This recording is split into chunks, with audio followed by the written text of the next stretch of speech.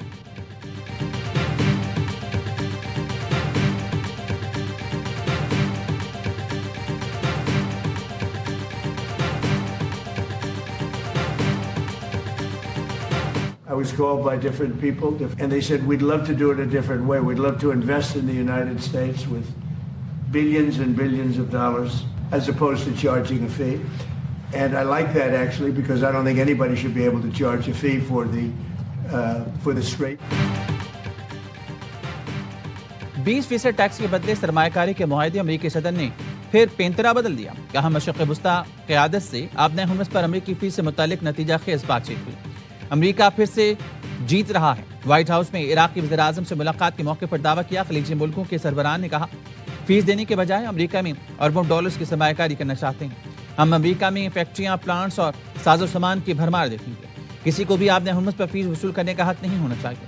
Trump نے دعویٰ کیا آبِ ہرمز ایران کے سوا اب سب کے لیے کھلی ہے۔ تیل کی ترسیل پہلے سے زیادہ ہو گئی ہے۔ ایران کی مکمل ناکہ بندی ہوگی۔ ذمہ دار ایرانی قیادت ہے۔ ایران کی ناکہ بندی 1 گھنٹے بعد شروع ہوگی۔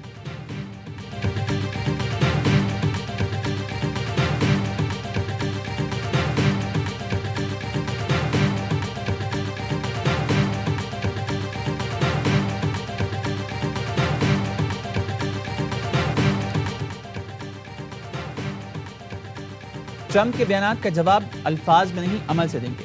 امریکی صدر کے بیانات پر امریکی صدر پزشکیان کا رد، کہا اپنی سرزمین کے 1-1 انچ کا ہر قیمت پر دفاع کریں گے۔ ٹرمپ کی گفتگو میں بدتمیزی امریکیوں کی عکاسی ہے۔ ایرانی فوج کے ترجمان نے کہا آبِ ہرمز جنگ یا دھمکیوں سے ہرگز نہیں کھلے گی۔ ایران ہرمز میں مداخلت اور معاہدے کی خلاف ورزی برداشت نہیں کرے گا۔ معاہدے کے تحت ایران نے 60 دن کے لیے مخصوص راستے سے ٹول فری آمد و رفت کی اجازت دی۔ امریکہ نے دھوکہ دہی سے غیر قانونی راستہ بنانے کی کوشش کی جس کے بعد راہداری بند کر دی گئی۔ آبِ ہرمز کو دوبارہ کھولنے کا واحد راستہ ایران کے حقوق کا احترام اور معاہدے کی پاسداری ہے۔ مسلح افواج آخری سانس تک اپنے حقوق کا دفاع کریں گی۔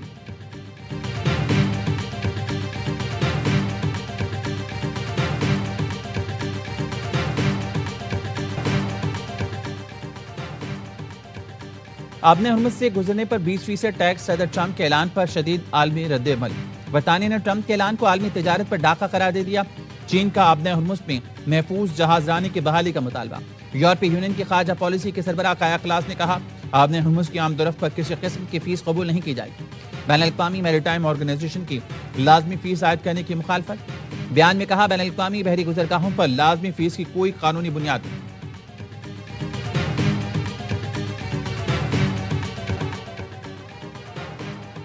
عمان آبِ ہرمز پہ فریقین سے تعاون کو تیار۔ آبِ ہرمز پر فریقین کے درمیان مذاکرات کا دعویٰ کر دیا۔ عمانی وزیر خارجہ نے کہا آبِ ہرمز میں آزادانہ جہاز رانی کے لیے تمام فریقوں سے بات کر رہے ہیں۔ عمان کی ذمہ داری ہے ایران اور عالمی برادری سے مل کر پائیدار اور عالمی قوانین سے ہم آہنگ نظام بنایا جائے۔ عمانی وزارت خارجہ نے ایک بیان میں کہا آزادانہ جہاز رانی کی بحالی کے لیے تمام فریقین سے تعاون کو تیار ہیں۔ فریقین سمندری قوانین سے متعلق UN چارٹر اور بین الاقوامی قوانین کی پاسداری کریں۔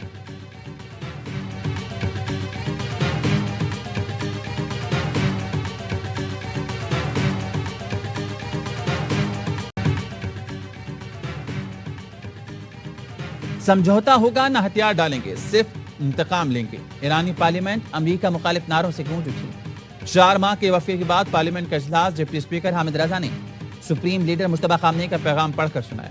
پیغام میں کہا گیا انتقام کا ہے جلد پورا ہوگا۔ یہ مشن میرے یا دیگر عہدیداروں کی موجودگی کا محتاج نہیں۔ ایوان میں سرخ جھنڈے تھامے اراکین نے سپریم لیڈر سے وفاداری کا عہد دہرایا۔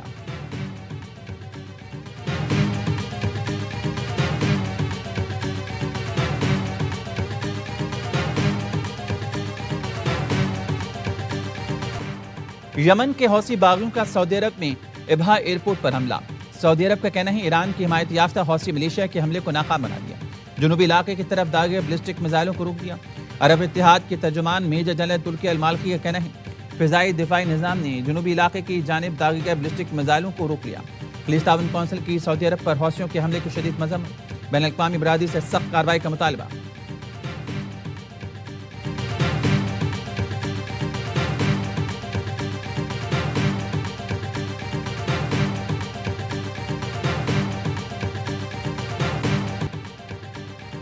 پاکستان کی سعودی عرب پر حوثیوں کے حملوں کی شدید مذمت۔ وزیر اعظم نے کہا حملے سعودی عرب کی خود مختاری، علاقۂ سالمیت کی کھلی خلاف ورزی ہیں جو خطے کے امن و استحکام کو مزید نقصان پہنچا سکتی ہیں۔ پاکستان سعودی عرب کی سلامتی کے لیے غیر متزلزل حمایت کا اعادہ کرتا ہے۔ مشکل گھڑی میں سعودی عرب کے ساتھ مکمل یکجہتی کا اظہار کرتا ہے۔ خطے میں امن، استحکام، سلامتی، باہمی مفاہمت کی کوششوں کی حمایت جاری رکھیں گے۔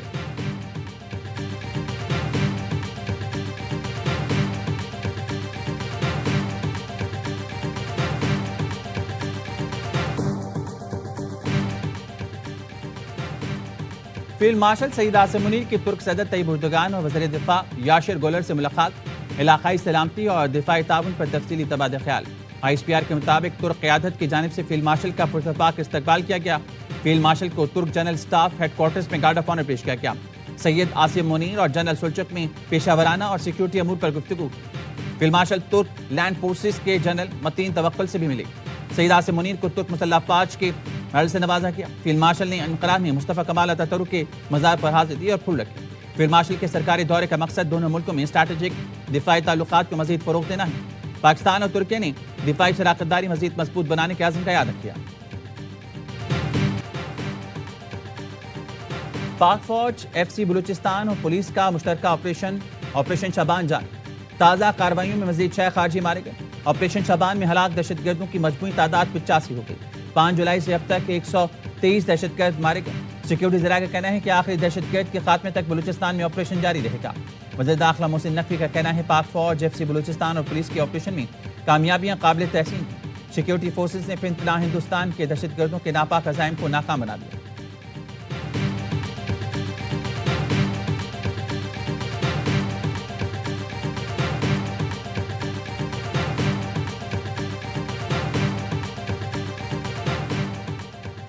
ہمیں نظام میں رہتے ہوئے حقوق حاصل کرنے ہوں گے۔ آپ نے 30 دن تک احتجاج کا ریکارڈ بنا لیا۔ احتجاج تاحیات نہیں ہوتے، اب احتجاج ختم کریں، آئیں بات کریں۔ چیئرمین پیپلز پارٹی بلاول بھٹو کا مظفر آباد میں پارٹی عہدیداران اور ٹکٹ ہولڈرز کے اجلاس سے خطاب۔ کہا تاریخ نے ہمیں سکھایا ہے کہ انتہا پسندانہ رویوں سے ہمیں حقوق حاصل نہیں ہوتے۔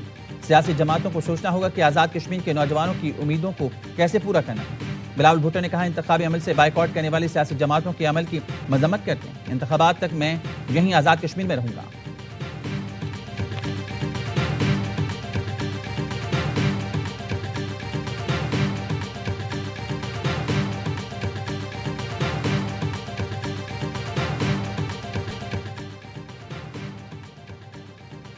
مولانا فضل الرحمان کے شہداء سے متعلق بیان پر سیاسی قیادت کا شدید ردعمل۔ وزیر دفاع خواجہ آصف نے ایکس پہ لکھا فوجی جوانوں کے وطن کے لیے قربانی کو ان کی تنخواہ سے جوڑنا غیر منصفانہ اور شہداء کے خاندانوں کی دل آزاری ہے۔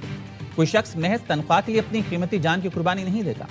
رانا ثناءاللہ نے کہا شہیدوں کی قربانی کا راز تنخواہ داروں اور دنیا داروں کی سمجھ سے باہر ہے۔ وزیر ریلوے حنیف عباس نے کہا کہ فوجی جوان قربانی نہ دیتے تو آپ اپنے گھر میں محفوظ نہ ہوتے۔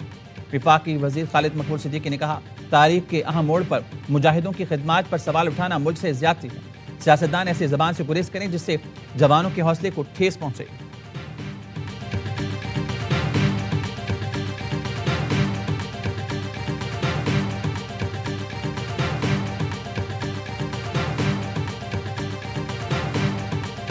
اگر اتنا ہی آپ کو زوم ہے نا تو مولانا اسد الرحمان اور مولانا اسجد الرحمان کو 1 کروڑ روپیہ خدا کی قسم میں دیتا ہوں. ان کو 2 مہینے کے لیے وزیرستان کے بارڈر پہ، کشمیر کے بارڈر پہ یا سیاچن کے بارڈر پہ آپ بھیج دو.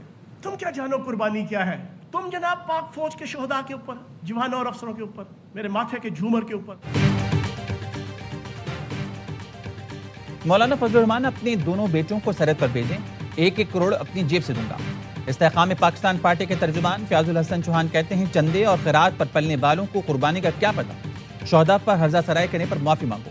آئی پی پی نے مولانا فضل الرحمان کے خلاف پنجاب اسمبلی میں قرارداد جمع کرا دی. گورنر کے پی فیصل کریم کنڈی نے کہا شہیدوں کی زمین میں حصہ داری بھی اور تنخواہ کا تانا بھی زیادتی. شرجیل میمن کہتے ہیں شہداء اور غازیوں کی قربانی کو معمولی قرار دینا افسوسناک ہے. وزیر اطلاعات پنجاب اسما بخاری نے کہا جوانوں کی لازوال قربانیوں کو پیسوں میں تولنا انتہائی تکلیف دہ عمل ہے. تنقید کرنے والے اپنے بیٹوں کو ڈبل تنخواہ پر بھی سرحدوں پر بھیج کر دکھائیں. سابق گورنر سندھ عمران اسماعیل نے مولانا فضل الرحمان کے بیان کو افسوسناک قرار دیا.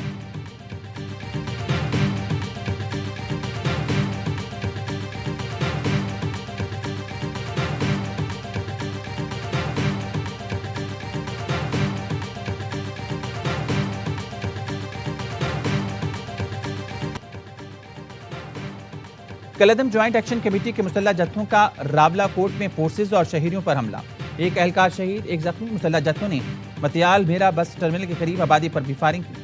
مسلح جتھوں نے بلوچ بازار میں شاہراہ پر غیر قانونی رکاوٹیں کھڑی کر دی. کوٹلی تا تراڑکھل شاہراہ کی بحالی کے لیے کلیئرنس آپریشن کے دوران مزاحمت پر 11 اہلکار زخمی ہوئے. سیکرٹری داخلہ آزاد کشمیر چودھری گفتار نے پریس کانفرنس میں بتایا شرپسندوں نے خودکار ہتھیاروں سے فورسز پر حملہ کیا.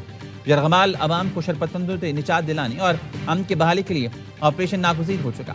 طلبہ، خواتین اور بچوں کو احتجاج میں انسانی ڈھال کے طور پر استعمال کیا جا رہا ہے. سیکرٹری تعلیم عنایت علی نے کہا تعلیمی ادارے طلبہ کو ہر قسم کی احتجاجی سرگرمی سے دور رکھیں.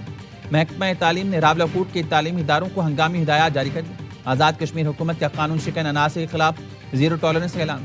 کلعدم کمیٹی کے سابق مقدمات کی واپسی کا نوٹیفیکیشن منسوخ کر دیا. سرغنہ مہران کے قریبی ساتھی ظہیر سمیت 6 ملزمان کو گرفتار کر لیا گیا. دیامر میں مسلسل بارشوں اور سیلاب سے مختلف مقامات پر تباہی، مکانات، باغات، فصلیں، رابطہ سڑکیں، منشکیاں اور واٹر چینلز متاثر. خوراک، ادویات اور صاف پانی ناپید ہونے سے عوام کو مشکلات کا سامنا. متاثرین کا وفاقی اور صوبائی حکومت سے ریلیف آپریشن تیز کرنے، فوری مالی امداد فراہم کرنے اور مستقل حفاظتی اور بحالی کے اقدامات اٹھانے کا مطالبہ.